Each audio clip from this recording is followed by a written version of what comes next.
Vous commencez une phrase en anglais et soudain, vous bloquez. Le mot disparaît. Vous le connaissez. Vous l'avez déjà utilisé, mais là, il ne vient pas. Aujourd'hui, je vous explique pourquoi ça arrive et comment arrêter ça pour de bon. Et dites-moi en commentaire si la raison numéro 5 vous concerne. Hello everybody, it's Coach Joe, your English coach. Raison numéro 1, votre cerveau cherche en français d'abord. Voici ce qui se passe dans votre tête. Vous voulez dire quelque chose. Votre cerveau trouve le mot en français, puis il cherche la traduction en anglais.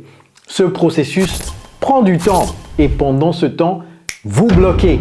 C'est normal, c'est le réflexe de tout apprenant, mais c'est exactement ce qui vous ralentit. Les natifs ne traduisent pas, ils pensent directement en anglais.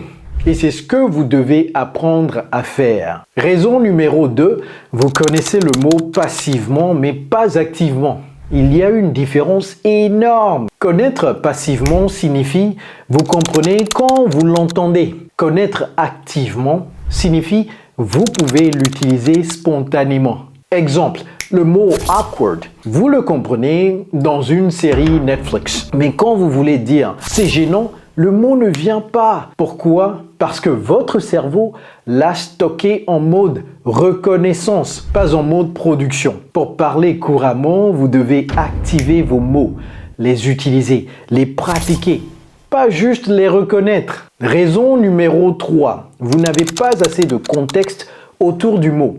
Les mots ne viennent pas seuls. Ils vivent dans des phrases, dans des situations, dans des expressions. Si vous avez juste appris disappointed comme traduction de déçu, vous allez bloquer. Pourquoi? Parce que vous ne savez pas comment l'utiliser naturellement. Mais si vous connaissez I'm so disappointed in you, that's disappointing, what a disappointment.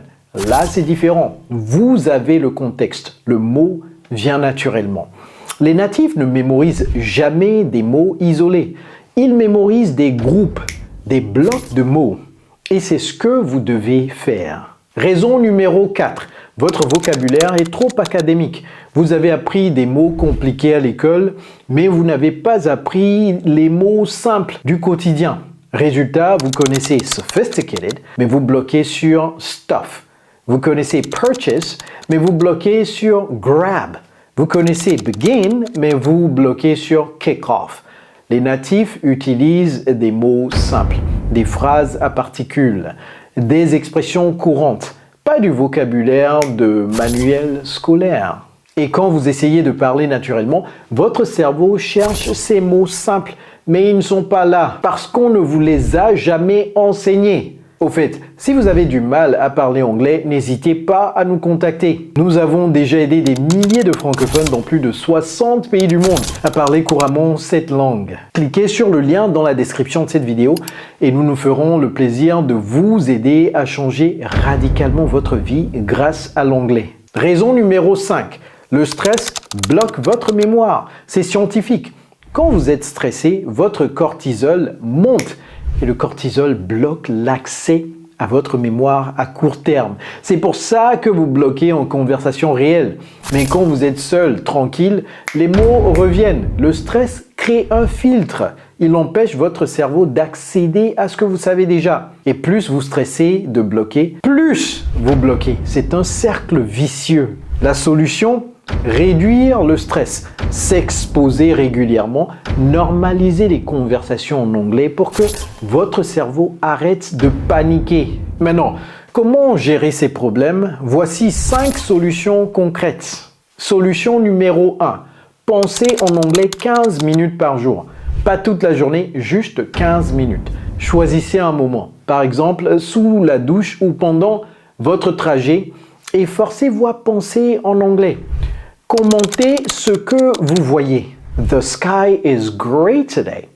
I need to buy milk. That car is going too fast. Peu importe si c'est simple, l'objectif est de court-circuiter la traduction, de créer un réflexe anglais direct. Faites-le tous les jours. En 2 semaines, vous verrez la différence. Solution numéro 2. Apprenez des groupes de mots. Pas des mots isolés. Arrêtez d'apprendre happy tout seul. Apprenez I'm so happy for you. Apprenez that makes me happy. Apprenez happy to help. Vous voyez la différence? Quand vous apprenez des groupes, votre cerveau les stocke comme des blocs prêts à l'emploi. Vous n'avez plus à construire la phrase, elle est déjà toute faite, prête à sortir. C'est comme ça que les natifs parlent vite. Ils utilisent des blocs préfabriqués, pas des mots qu'ils assemblent à chaque fois. Solution numéro 3.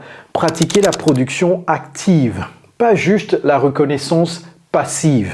Voici comment faire. Prenez un mot que vous voulez maîtriser, par exemple, actually. Maintenant, créez 3 phrases avec ce mot. I'm actually tired. Actually, I don't agree. That's actually a good idea. Dites-les à haute voix. Répétez-les, utilisez-les dans une conversation cette semaine. C'est comme ça que vous passez du passif à l'actif. Vous forcez votre cerveau à produire, pas juste à reconnaître. Faites pause et dites-moi en commentaire quelle technique vous allez utiliser en premier. Solution numéro 4. Remplacez le vocabulaire académique par du vocabulaire courant. Faites une liste. À gauche, les mots formels que vous utilisez. À droite, les alternatives simples que les natifs utilisent. Exemple, purchase devient buy ou grab. Begin devient start ou kick off. Sophisticated devient fancy ou classy. Maintenant, forcez-vous à utiliser la colonne de droite. Même si ça vous semble trop simple, c'est exactement ces mots que les natifs utilisent. Et votre anglais sonnera immédiatement plus naturel. Solution numéro 5, exposez-vous régulièrement pour réduire le stress. Le stress disparaît avec l'habitude. Si vous ne parlez anglais qu'une fois par mois, vous allez stresser. Même si vous parlez anglais 3 fois par semaine, le stress diminue. Votre cerveau s'habitue. Il arrête de voir ça comme une menace. Trouvez des opportunités, des échanges linguistiques en ligne, des conversations avec ChatGPT ou Claude, des meetups anglophones dans votre ville. Plus vous vous exposez, moins vous bloquez. C'est mathématique. Si cette vidéo vous aide, prenez une seconde pour liker. Ça aide vraiment la chaîne et je lis tous vos commentaires. Maintenant, voici un conseil de pro. Première chose, créez une phrase de secours pour gagner du temps. Quand vous bloquez, ne restez pas silencieux. Utilisez une phrase qui vous donne le temps de réfléchir. Les natifs font ça tout le temps. Exemple, let me think. How can I say this? What's the word I'm looking for? You know what I mean? Ces phrases remplissent le silence. Elles donnent à votre cerveau 3 secondes supplémentaires et souvent, ces 3 secondes suffisent. Le mot revient. Deuxième chose, utilisez des synonymes simples comme bouée de sauvetage. Si le mot exact ne vient pas, utilisez un mot simple à la place. Vous cherchez exhausted, dites very tired. Vous cherchez furious, dites very angry. Vous cherchez gorgeous, dites very beautiful. Les natifs ne vous jugeront pas. Ils vont parfaitement comprendre ces phrases et vous continuez la conversation au lieu de bloquer. C'est mieux de dire quelque chose de simple que de rester bloqué. La fluidité compte plus que la perfection. Troisième chose, reformulez si le mot ne vient vraiment pas. Au lieu de chercher le mot exact, exprimez l'idée autrement. Exemple, vous cherchez grocery store, mais ça ne vient pas. Dites the place where you buy food. Vous cherchez microwave, dites the machine that heats up food quickly. Les natifs font ça aussi quand ils oublient un mot. Ils décrivent et trouvent un autre chemin. C'est une compétence de communication essentielle. Parfois, la reformulation est même plus claire que le mot technique. Récapitulons ce que vous avez appris aujourd'hui. Pourquoi vous perdez vos mots en anglais? Raison 1, votre cerveau traduit depuis le français au lieu de penser directement en anglais. Raison 2, vous connaissez les mots passivement mais pas activement, en mode reconnaissance mais pas production. Raison 3, vous n'avez pas assez de contexte autour des mots.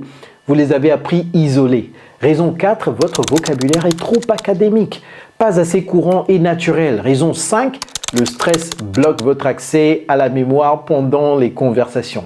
Et les solutions? Technique 1, pensez en anglais 15 minutes par jour, créez un réflexe direct. Technique 2, apprenez des groupes de mots, pas des mots isolés. Technique 3, pratiquez la production active.